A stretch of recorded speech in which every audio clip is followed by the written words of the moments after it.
Just how genuine are those people you see on the street asking for a handout?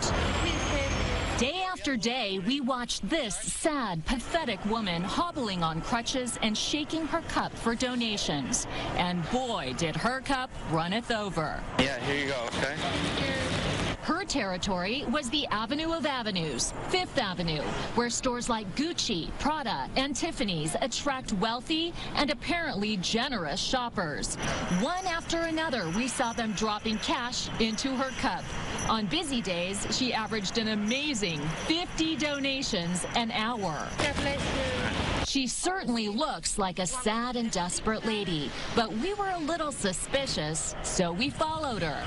Here she is, getting off a bus in Queens and hopping into a minivan.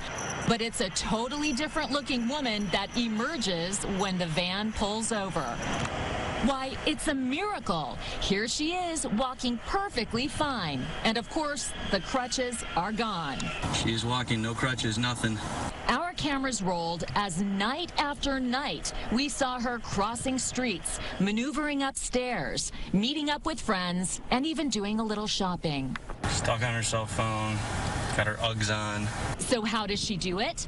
When it's time to go to work, she changes into her work clothes in the back of this van. Voila, she's ready for another day of bent-over, bogus begging.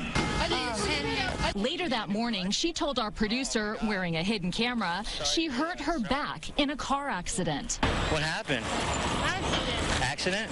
I decided it was time to ask her a few questions. We've been watching you the last few days, and you don't really need those crutches, do you? We saw you this morning walking perfectly fine. But like any good actor, she never broke character. Look, the jig is up. Why don't you just walk normally like you did this morning?